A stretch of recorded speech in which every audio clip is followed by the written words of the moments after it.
Hello everyone, मैं Krishna Murari, learn English with Krishna Murari. मैं आपको मे, माइट, शुड और मस्ट बतलाने जा रहा हूँ। तो आइए,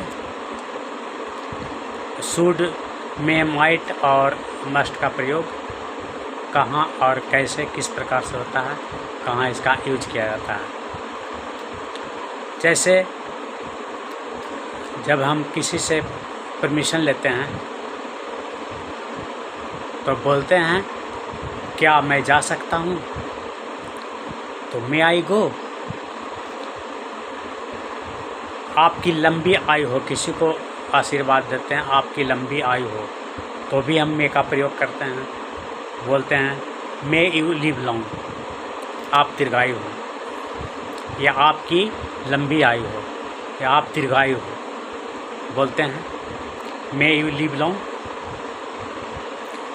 और हम हो सकता है कि भी प्रयोग करते हैं, हो सकता है, तो भी हम मे का प्रयोग करते हैं। मे भी का प्रयोग करते हैं, हो सकता है तो मे भी का प्रयोग करते हैं, हो सकता है।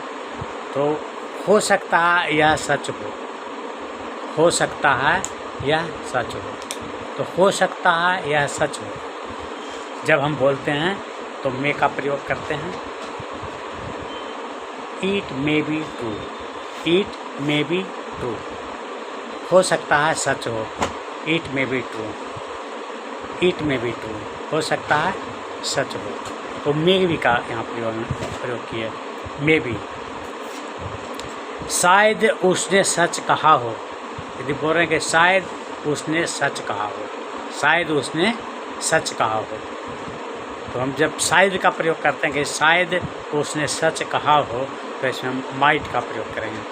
He might have spoken the truth, he might have spoken the truth, he might have spoken the truth. शायद उसने सच कहा हो, शायद उसने सच कहा हो, तो हम उसमें माइट हैव का प्रयोग करेंगे।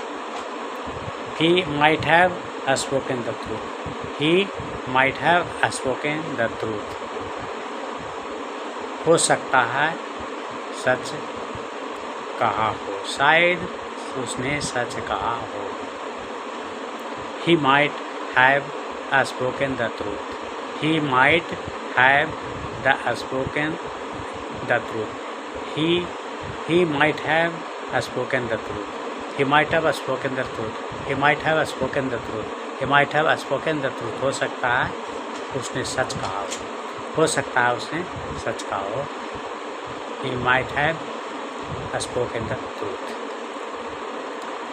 संभव है, बोल रहे हैं संभव है वह आ जाए, संभव है वह आ जाए। तो इस तरह का बात हो कि संभव है, तो हम उसी संभावना को जब हम व्यक्त करते हैं उसमें भी हम माइट का प्रयोग करते हैं, संभावना के व्यक्त करने में। तो मे का मतलब भी शक न होता है और माइट में भी शक न होता है, लेकिन माइट का प्रयोग जब हम संभावना का व्यक्त करते हैं तो करते हैं। जैसे संभव है वह आ जाए, तो संभव है वह आ जाए, आने वाला नहीं था, ज़्यादा उम्मीद था कि नहीं आए, लेकिन संभव है कि आ जाए, तो ही माइट कम बोलेंगे, ही माइट कम। संभव है वह आ जाए, ही माइट कम। तो इसमें देखिए माइट का प्रयोग किया, और इसको मे का माइट भी माना जाता है, माइट का भी उपयोग किया जाता है, इसको मे को पास्ट के रूप में भी प्रयोग किया जाता है, और ए भी पास्ट के रूप में प्रयोग किया जा रहा है। हो सकता है ये फ्यूचर के रूप में प्रयोग किया जा रहा है, हो सकता है वह आ जाए। तो फ्यूचर आने वाला फ्यूचर में, पास्ट में नहीं, इसका पास्ट में भी प्रयोग होता है। तो संभव है वह आ जाए, तो he might come, he might come, संभव है वह आ जाए। अब एक बात लीजिए, अब आइए शुड को पहचानिए, शुड को जानिए। तो शुड का मतलब होता है चाहिए, शुड से हमें चाहिए का प्रयोग होता है। तो शुड का अर्थ होता है चाहिए, लेकिन शुद्ध कर्तव्य भाव को व्यक्त करता है। शुद्ध जो है कर्तव्य भाव को व्यक्त करता है। इसमें ऐसा भाव आता है जो जिसमें उसमें कर्तव्य उसको माना जाता है, तो कर्तव्य भाव को शुद्ध व्यक्त करता है। शुद्ध का मतलब चाहिए, शुद्ध मीन्स चाहिए। हमें बड़ों का आदर करना चाहिए। हमें बड़ों का आदर करना चाहिए, तो हमें बड़ों का आदर करना चाहिए। We should respect the elders. We should respect the elders. हमें बड़ों का आदर करना चाहिए। We should respect the others. We should हमें चाहिए रिस्पेक्ट आदर करना एल्डर्स बड़ों का। We should respect the elders. We should respect the elders. हमें बड़ों का आदर करना चाहिए। वी शुड रिस्पेक्ट हमें आदर करना चाहिए द एल्डर्स बड़ों का। We should respect the elders. हमें बड़ों का आदर करना चाहिए। अब आइए अगला वाक्य आइए। हमें अपने माता पिता की आज्ञा माननी चाहिए। हमें अपने माता पिता की आज्ञा मानने चाहिए। तो हमें अपने माता पिता की आज्ञा माननी चाहिए, तो इसमें भी शुड का प्रयोग होगा। ये भी कर्तव्य को व्यक्त करता है, कर्तव्य के भाव को व्यक्त करता है। उसका कर्तव्य है कि अपने माँ बाप को रिस्पेक्ट करें, अपने माता पिता को रिस्पेक्ट करें, तो ये उसका एक कर्तव्य बनता है। तो कर्तव्य के भाव में अब आइए इसको यूज करते हैं कि तुम्हें अपने माता पिता की आज्ञा माननी चाहिए। You should obey your parents. You should obey your parents. You should obey your parents. तुम्हें अपने माता पिता की आज्ञा माननी चाहिए। ओबी मैंने आज्ञा मानना, तो वी शुड ओबी हमें आज्ञा माननी चाहिए। यू शुड ओबी तुम्हें आज्ञा माननी चाहिए। योर माता पिता, योर पेरेंट्स अपने माता पिता की, आवर पेरेंट्स हमारे अपने माता पिता की। तो we should respect our parents. हमें अपने माता पिता का रिस्पेक्ट करनी चाहिए। हमें अपने माता पिता की आदर करनी चाहिए। अब आगे वाक्य लीजिए, दूसरा वाक्य लीजिए। आपको परिश्रम करना चाहिए। आपको परिश्रम करना चाहिए। आपको परिश्रम करना चाहिए। You should work hard. You should work hard. You should work hard. आपको परिश्रम करनी चाहिए। You should work hard. आपको परिश्रम करना चाहिए। तो एक कर्तव्य है आपका परिश्रम करना, मेहनत करना। तो यू शुड आपको चाहिए क्या करना, वर्क हार्ड, माने कठिन परिश्रम करना चाहिए। तो यू शुड वर्क हार्ड। आपको परिश्रम करनी चाहिए या आपको कठिन परिश्रम करनी चाहिए। You should work hard. तुम्हें वहाँ अवश्य जाना चाहिए।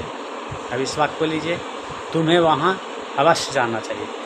अवश्य जो बतला रहा है कि अब निश्चित आपको वहाँ जाना चाहिए, वहाँ जाना चाहिए आपको। तो यू मस्ट गो देयर, यहाँ मस्ट का प्रयोग कीजिए।